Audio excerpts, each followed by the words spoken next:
और उसमें शिरकत करने के लिए उन्होंने याचिका जो दाखिल हुई थी सुप्रीम कोर्ट में, तो माननीय सर्वोच्च न्यायालय ने उन्हें 4 दिन की मांग थी, तो 3 दिन की कस्टडी पैरोल ग्रांट की और इस अवधि में कहा कि वो कासगंज जेल से गाजीपुर जेल में रहा करेंगे और 10 तारीख को अपने पिता के फातिहे में शिरकत करेंगे, जैसा कि आज हुआ।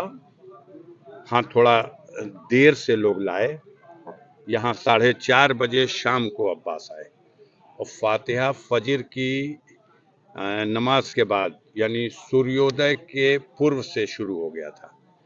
तो कहीं न कहीं माननीय सर्वोच्च न्यायालय का वो जो आदेश था उसको लागू अपनी तरह से किया इन लोगों ने कि हम जय बजे से चाहें शुरू करें। बहरहाल मगरिब बाद रोज़ा रमज़ान आज आखिरी दिन था, ईद का चांद भी दिख गया, तो अफ्तार करने के बाद आकर के यहाँ फातिहा पढ़ा गया।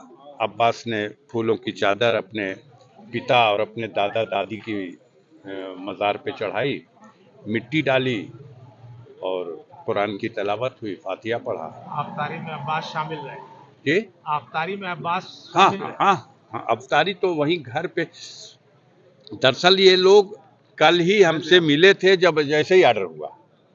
हमने कहा कैसे होगा कि आपको सहूलत होगी, कहे कि परिजनों तक, नातेदार रिश्तेदारों तक सीमित कर दीजिए। हमने देखा था कि जो मुख्तार की जिस दिन मिट्टी आई थी और उनके दफन के बाद मिट्टी देने के सवाल पर जो एक थोड़ी देर के लिए नाखुशगवार वाकया पेश आया, तो हम भी नहीं चाहते थे कि हम लोग गम के इस मौके पर कोई ऐसी चीज़। हाँ, अब जैसे कहिए तो जैसे उन्होंने बताया, पहले उन्होंने एक पत्र दिया एसपी साहब का और उस पत्र पर ही कहा उन्होंने जो कार्यक्रम है लिख दीजिए। मैंने आज की तिथि का और कल 11 तारीख ईद का दिन है, पूरे देश में ईद मनाई जा रही है। हमारे घर में ईद खुशी के पर्व के रूप में नहीं मनाई जाएगी, लेकिन मुख्तार अब जिंदा नहीं रहे तो उनके न रहने में, दुनिया में वो नहीं है, तो उनके न रहने की ये पहली ईद होगी। तो ऐसे मौके पे सारे खानदान और रिश्ते नाते और अपने हमदर्द लोग आते हैं, एक तरह से तसल्ली पुरसा देने, गमों को बांटने के लिए, और वो एक ईद की रस्म हो जाती है। तो वो भी लिख दिया और फिर 12 तारीख को मुख्तार को दफन किया गया है। यहाँ मौत तो हो गई थी 28 तारीख को, लेकिन दफन से जोड़ा जाता है तो दफन हुआ 30 तारीख को। तो उससे 12 तारीख जो है वो 13वां दिन है। हम लोग तीजे का फातिहा करते हैं जो उनकी मग़फ़िरत के लिए दुआ होती है। तो इन तीनों कार्यक्रम लिख के दे दिया था। हमने कहा कि देखिए इसी में ईद का मसला है, ईद की नमाज अगर पढ़ने वो मोहम्मदाबाद आएंगे तो हम स्वयं तस्लीम करते हैं कि उस बड़ी ईदगाह में इतनी बड़ी भीड़ में शायद हम भी सब कुछ कंट्रोल नहीं कर सकें, अनुशासनहीनता होगी। तो माननीय सर्वोच्च न्यायालय के आदेश से सब कुछ हो रहा है, तो जो रिलीफ मिला है उसका हम कोई नाजायज़ इस्तेमाल नहीं करेंगे। ईद की नमाज वहीं जेल में, जैसे जेल के और बंदी पढ़ेंगे वैसे उनको पढ़ा दिया जाए और ईद की नमाज के बाद जब आप उनको यहाँ घर लाएंगे तो यहाँ हमारे जो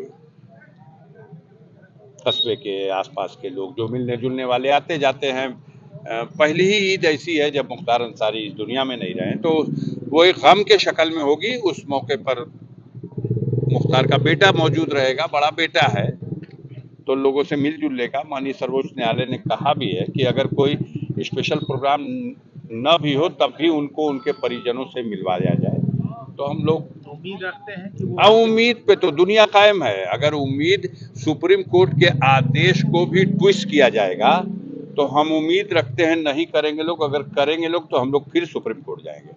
सर, एक पॉलिटिकल सवाल पूछना है। भाजपा ने आज आपके खिलाफ एक प्रत्याशी उतार दिया, पारसनाथ राय। हमारे ही खिलाफ क्यों भैया? भारतीय जनता पार्टी ने मतलब अभी गाजीपुर आप से ही लोकसभा का जी आप ही एक कैंडिडेट घोषित। आप ही घोषित है इस वक्त, तो इसलिए कहा। तो भारतीय जनता पार्टी ने एक प्रत्याशी दे दिया, उनको जानते पहचानते हैं, कैसी लड़ाई मानते हैं? अब हमने अभी देख रहे थे झा साहब को, तो कहे हमें फोन करके पूछना पड़ा कि ये कौन है। फिर आप ही में से कोई सज्जन उनको इंटरव्यू कर रहे थे और उन्होंने पूछ लिया कि आप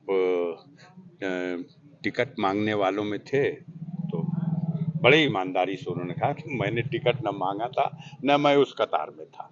तो ये तो दरिया दिली है देने वालों की। उन्होंने, उस पार्टी ने, उस संगठन की दरिया दिली है। और आप सब जानते हैं कि चमत्कार होता है बीजेपी में। एक चमत्कार इसी तरह से एक बार दरिया दिली दिखाई गई थी 2009 के चुनाव में, फिर एक बार दरिया दिली दिखाई गई है। बाकी गाजीपुर की जनता की अदालत में फैसला होना है। हमको पहले से डिक्लेयर किया गया था। अब ये 13वीं वाला भी जो तीजे का फातिहा हो जाता है, तो उसके बाद फिर हम हाजिर रहेंगे गाजीपुर जनता के अदालत में। और बाकी आप लोग भी हैं, कैंडिडेट अच्छे हैं और